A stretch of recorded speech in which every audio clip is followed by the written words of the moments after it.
Hello and Assalamu alaikum. All right. A short question, IAS-33 earnings per share. All right. We'll cover various concepts through this question. So the question says the profit after tax for Barsted for the year ended 30th September 2007 was $15 million. At 1st October 2006, which is the start of the year, Barsted had an issue 36 million equity shares. All right. On 1st Jan 2007, that is 3 months after, Barsted made a fully subscribed rights issue of one new share for every four shares held at a price of 2.8 each. So that is the exercise price, right? The market price of the equity shares of Barsted immediately before the issue was 3.8. You can easily calculate your TERP, which is your theoretical exercise price. Okay. The profit after tax for Cabot for the year ended 30th September 2007 was $15 million. At 1st October 2006, which is start of the year again, Cabot had an issue 43.25 million equity shares and a $10 million convertible loan note, which has an effective interest rate of 8%.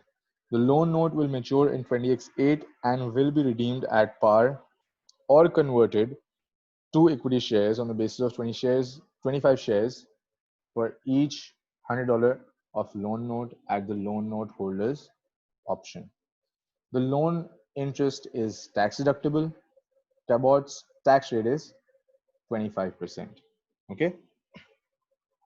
The profit after tax for Dunstan for the year ended 30th September 2007 was $12 million. On 1st October 2006, Dunstan had 34 million shares in issue on 1st Feb 2007.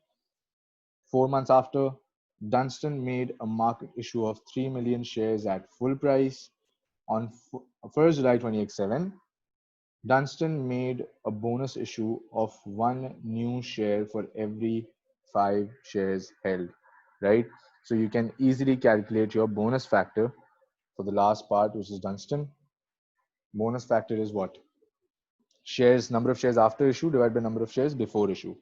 So anyone who's holding 5 shares will have 6 shares after bonus issue, and before that they had 5, right? So 6 over 5 will become your bonus factor. Now 301, it says what is the basic earnings per share for Barsted for the year ended 30th September 2007? You have to calculate the basic EPS. Basic EPS, right? You already had 36 million, right? I'm working in thousands. You already had 36 million equity shares in issue, but they were only outstanding for how many months? For 3 months, right? Into your rights factor, right? So let me just omit the formula, right? So this is 36,000 into 3 over 12 into rights factor. How do you calculate your rights factor?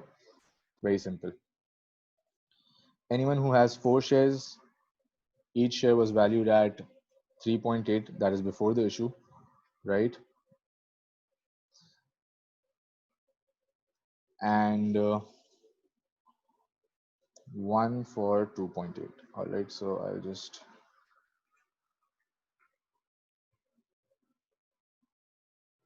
value turns out to be, I'll just change this to 1 decimal place. So total number of shares after the issue will be 5, right? And total value of shares for these 5 shares would be what? 18. So the per share value is called what?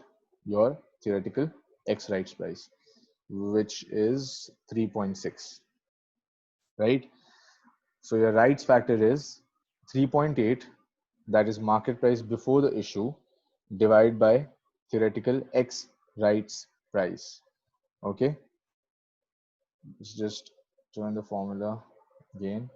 Sorry. So into this divided by this, right? 9.5 million shares outstanding for 3 months, right? And now since the shares were on 1st Jan 2007, right? Shares were given out, shares were issued, right? You divide it by 4, let's say 1 into 1 divided by 4. Okay, to get the number of shares that were issued under rights issue scheme. Total number of shares outstanding after this were 45 million, and these were outstanding for the remaining 9 months. Okay, so the total number of shares that you have in issue, and then the weighted average, basically weighted average is 43.25, right? You have your earnings 15 million. Your earnings per share will be, so that's 35 cents, right? 2 decimal places. So EPS turns out to be 35 cents. Okay.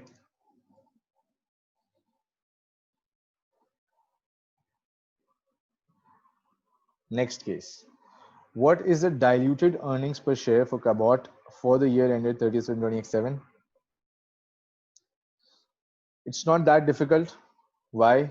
Because we just need to we need to basically assess the convertible options. So convertible option, however, for 10 million, right? Having interest rate of what? 8%? Yep. Right? After this convertible loan note is converted into basically shares, right? This interest will be gone. That means your existing earnings, we're assuming that in IAS-33, sorry, we assume that these convertible loan notes or convertible options, right, are converted as of today, right, to calculate the dilution in EPS, right? So you have interest that will be added back, which is 800, and the tax that was saved because of this interest expense will not be saved now, right? So tax expense will be deducted, which is 25%, 25%, right? So you add back the interest, you deduct the tax to get your revised earnings. Revised earnings, right? Now, you need to calculate the number of shares. 10 million convertible loan notes. Let's see how many loan note certificates do I have. Each loan note certificate is worth $100, right? So I've issued approximately 100, that is 100,000 loan notes. And for each loan note, I'll be issuing 25 shares.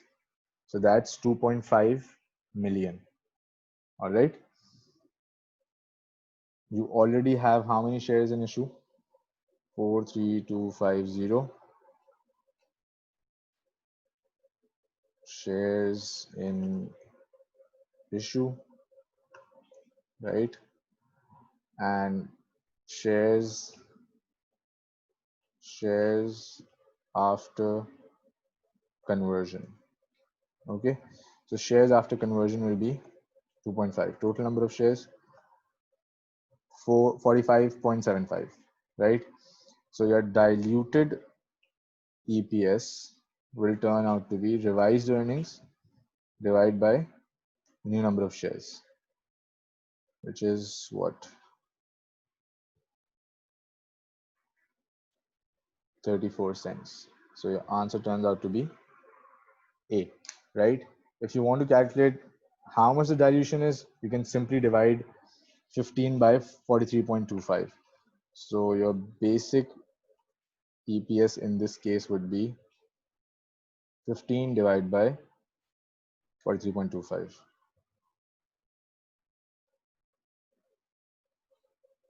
Why isn't the formula working? So that's 35, right? 35 cents. And now the dilution, after dilution, Your EPS turns out to be 34 cents. That is 1 cent dilution. What is the basic earnings per share for Dunstan for the year ended 30th September 2007? This is again very basic. You need to calculate the bonus factor, which we've already calculated, right? The outstanding shares at the start of the year were 34 million, right? Let me just remove this. So let me just add the start, right? That was 1st of 2026, 34 million. All right. On 1st Feb 20x7, Dunstan made a market issue of 3 million shares at full price. So October, November, December, Jan, 4 months.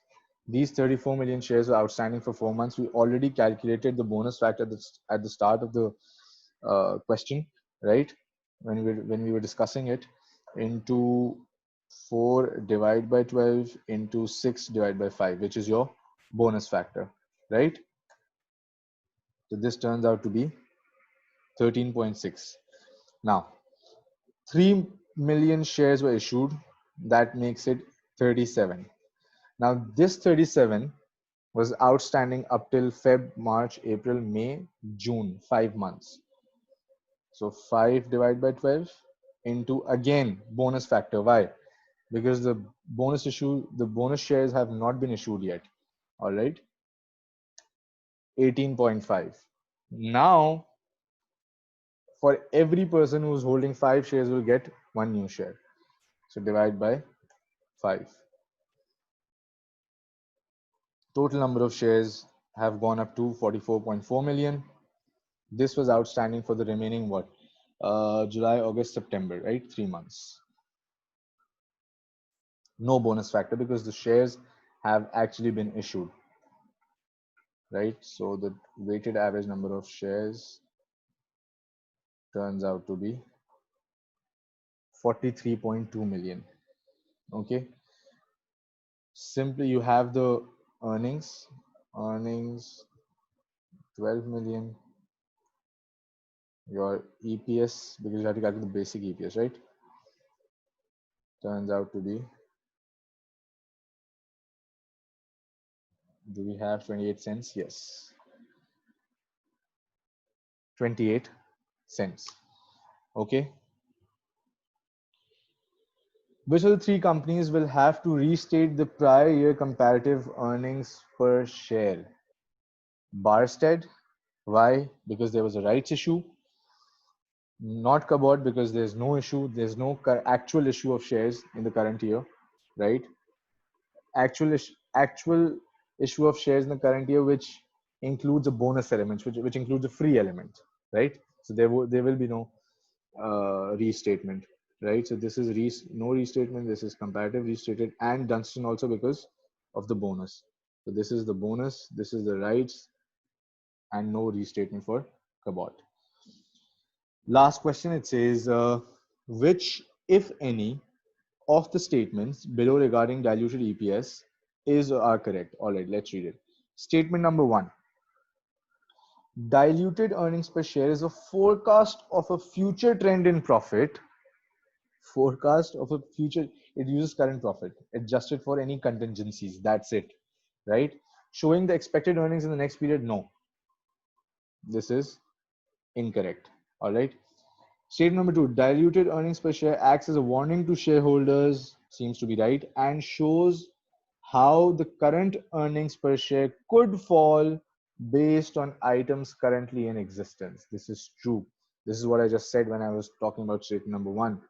It uses the current earnings and reflects any contingencies, right, that would be taken into consideration while calculating your basic EPS. Okay. So statement number 1 is incorrect. Statement number 2 is correct. All right. Now there's one more small concept that I need to discuss. It is related to question 128. It says on 1st October 20x3, Hoy had $2.5 million of equity shares of 50 cents each in issue. So the number of equity shares would be what? Let me just remove this.